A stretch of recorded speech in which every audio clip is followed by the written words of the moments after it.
Assalamualaikum warahmatullahi wabarakatuh.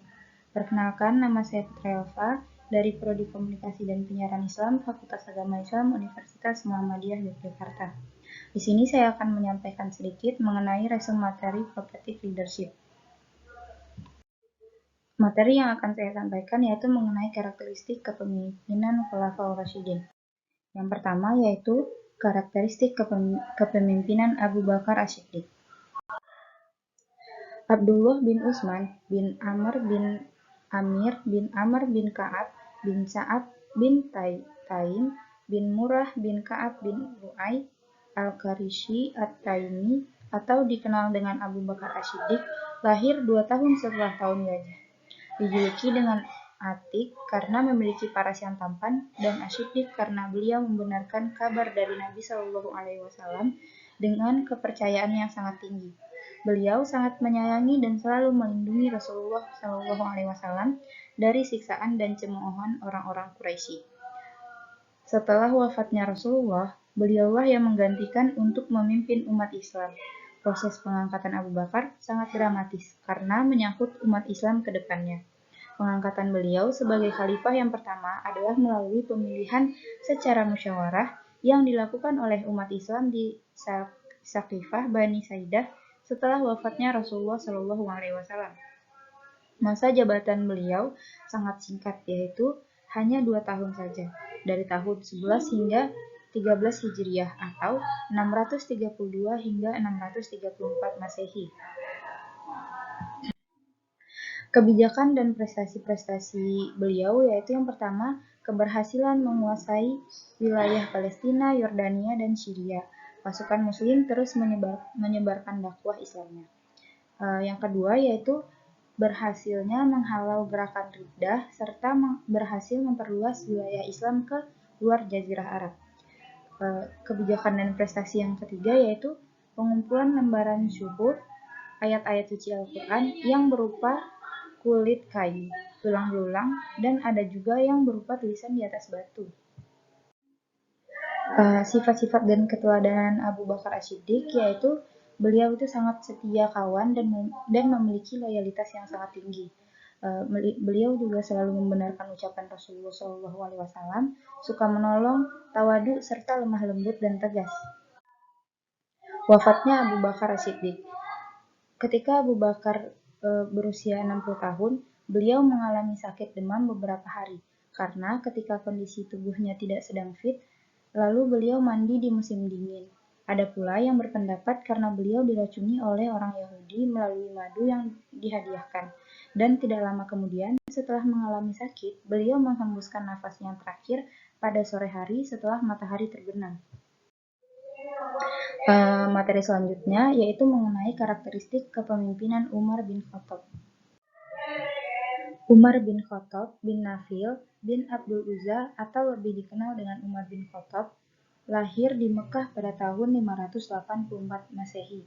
Beliau adalah salah seorang sahabat Nabi Muhammad SAW yang juga adalah khalifah kedua Islam. Umar dikenal sebagai sosok yang pemberani dan mempunyai julukan sebagai singa padang pasir. Umar juga merupakan orang yang cerdas dan cepat berpikir sehingga dijuluki Abu Faiz. Sebelum memeluk Islam, Umar sangat membenci Islam. Namun setelah masuk Islam, Umar menjadi salah satu barisan terdepan dalam membela Islam. Umar masuk Islam atas doa Rasulullah yang menginginkan agar Islam diperkuat oleh salah satu dari 2 Umar yang masuk Islam. Maka Allah kabulkan doa tersebut dengan Umar bin Khattab yang mendengar adiknya, yaitu Fatimah ketika sedang membaca Al-Quran. Umar menjabat selama kurang lebih 10 tahun 6 bulan dari tahun 634 Masehi hingga 644 Masehi atau 13 Hijriah hingga 23 Hijriah.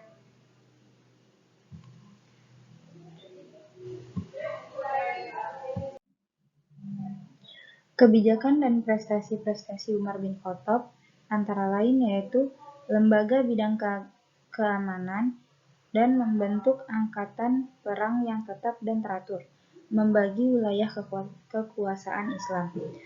Kebijakan dan prestasi yang kedua yaitu lembaga bidang sosial, mendirikan departemen pendidikan, kehakiman, menunjuk Qadi sebagai ketua peradilan dan menetapkan kalender Hijriyah. Yang ketiga yaitu membentuk beberapa lembaga pemerintah diantaranya di bidang ekonomi seperti mendirikan Baitulmal, mendirikan Departemen Keuangan dan Pajak, menetapkan anggaran, penerimaan dan pengeluaran negara. Yang keempat yaitu penaklukan wilayah Romawi yaitu Damaskus, Syria Utara, Darussalam, Persia dan Mesir. Sifat dan keteladanan dari Umar bin Khattab, yaitu sifatnya yang loyalitas tinggi kepada Allah Subhanahu wa taala dan Nabi Muhammad SAW. Beliau juga selalu bersikap adil, pemberani dalam segala situasi, hidup dalam kesederhanaan, serta beliau juga orang yang sangat bertanggung jawab. Wafatnya Umar bin Khattab, yaitu beliau dibunuh oleh Abu Lu'lu' atau Fairuz, seorang budak yang fanatik pada saat ia akan memimpin salat subuh. Fairuz membunuh Umar karena dendam akibat kekalahan Persia yang saat itu merupakan negara adidaya oleh Umar. Yang selanjutnya yaitu karakter kepemimpinan Utsman bin Affan.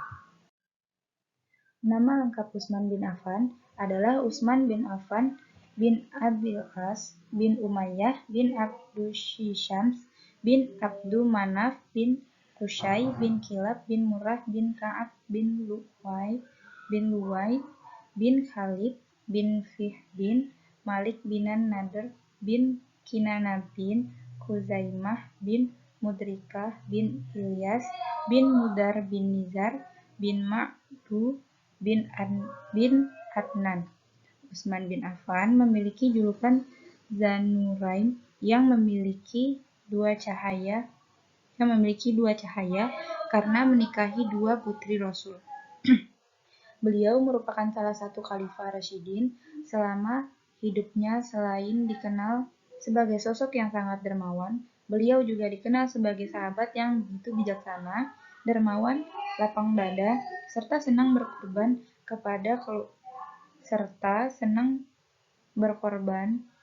kepada keluarga yang dekat maupun yang jauh. Dialah orang yang telah mempersiapkan tentara Islam saat kaum muslimin dilanda baik dengan harta, unta maupun dengan kuda.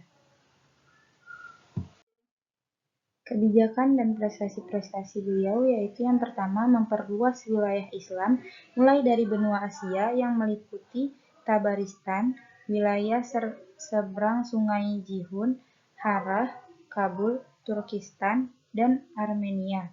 Benua Afrika meliputi Barqoh, Tripoli Barat, dan Nubah, serta benua Eropa meliputi Pulau Kiprus dan Konstantinopel, serta memperkuat pasukan muslimin angkatan laut. Prestasi dan kebijakan yang kedua yaitu membukukan dan penggandaan mushaf Al-Quran yang sebelumnya masih berupa suhuf yang disimpan di rumah Ummul Mukminin Hafsah, sehingga kaum muslimin mengenalnya dengan mushaf Utsmani. Yang ketiga yaitu memperluas Masjid Nabawi di Madinah Al-Munawwarah.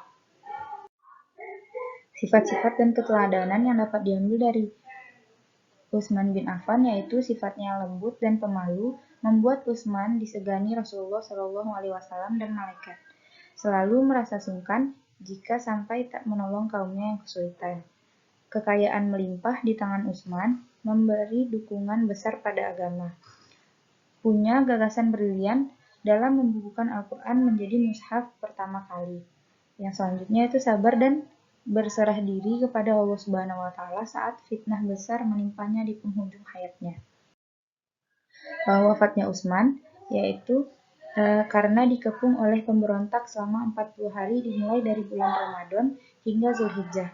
Dia diberi dua pilihan oleh Gafiki dan Sudan pemberontak, yaitu mengundurkan diri atau dibunuh. Meski Utsman mempunyai kekuatan untuk menyingkirkan pemberontak, namun ia berprinsip untuk tidak menumpahkan darah umat Islam. Yang selanjutnya yaitu materi tentang karakteristik kepemimpinan Ali bin Abi Thalib. Ali bin Abi Thalib bernama asli Haidar bin Abu Thalib. Ali bin Abi Thalib dilahirkan di Makkah, daerah Hijaz, Jazirah Arab pada tanggal 13 Rajab. Ali lahir 10 tahun setelah kenabian. Ali bin Abi Thalib merupakan khalifah keempat yang menjabat sebagai khalifah setelah kepemimpinan Utsman bin Affan. Setelah peristiwa pembunuhan Utsman bin Affan, kota Madinah dilanda ketegangan dan kericuhan. Wali kota Madinah, Al-Ghafiqi Ibnu Harb, mencari orang yang pantas untuk dibaiat sebagai khalifah. Para penduduk Mesir meminta Ali untuk memangku kekhalifahan, namun ia enggan dan menghindar. Rakyat dan para pembesar mengalami kerisauan, keguncangan. Ali bin Abi Thalib orang yang sangat baik dalam berperang dan berdiplomasi. Ia terkenal dengan kepiawaiannya memainkan pedang dan pena untuk kepentingan Islam. Ia pun orang yang sangat bijaksana, sehingga ia menjadi penasehat ketika zaman Khalifah Abu Bakar, Umar bin Khattab, Utsman bin Affan. Ali bin Abi Thalib mengikuti hampir seluruh peperangan pada zaman Nabi.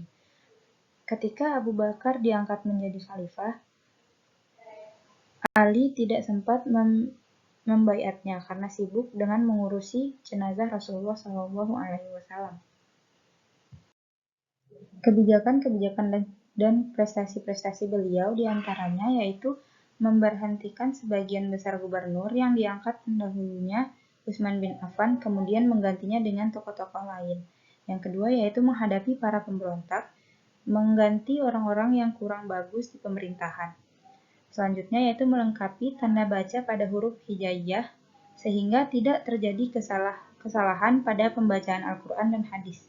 Kemudian memperbaiki keuangan negara yang mana pada waktu pemerintahan Utsman bin Affan terjadi pemberian fasilitas negara pada beberapa kerabatnya. Yang selanjutnya yaitu pengembangan ilmu pengetahuan. Langkah tegas yang diambil oleh Ali bin Abi Thalib yaitu mengambil kembali tanah-tanah yang dibagi-bagikan Utsman kepada kerabatnya tanpa jalan yang sah. Demikian juga hibah atau pemberian Utsman kepada siapapun yang tidak beralasan diambil kembali oleh Ali untuk dikembalikan kepada negara.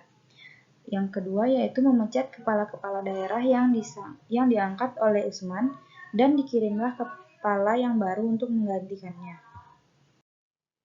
Sifat-sifat dan keteladanan yang dapat kita lihat dari Khalifah Ali bin Abi Thalib yaitu beliau bersifat pemberani, rela berkorban, dapat dipercaya, memiliki pengetahuan yang tinggi, serta beliau memiliki sifat yang sederhana. Wafatnya Ali bin Abi Thalib. Ali bin Abi Thalib dibunuh dengan keji oleh Ibnu Muljum. Ibnu Maljum merupakan fasih Al-Quran yang berasal dari golongan Khawarij dan menganggap bahwa dirinya yang paling benar tentang Islam. Ali dianggap sebagai sosok yang kafir oleh Ibnu Maljum. Dan Ali ditikam selesai sholat subuh pada bulan Ramadan karena beda paham politik keagamaan yang mengakibatkan perang Siffin pada tahun 37 Hijriah antara Muawiyah dan Ali tentang kepemimpinan dan keumatan. Sekian penjabaran materi dari saya. Kurang dan lebihnya saya mohon maaf dan semoga materi yang saya sampaikan dapat bermanfaat bagi kita semua. Wassalamualaikum warahmatullahi wabarakatuh.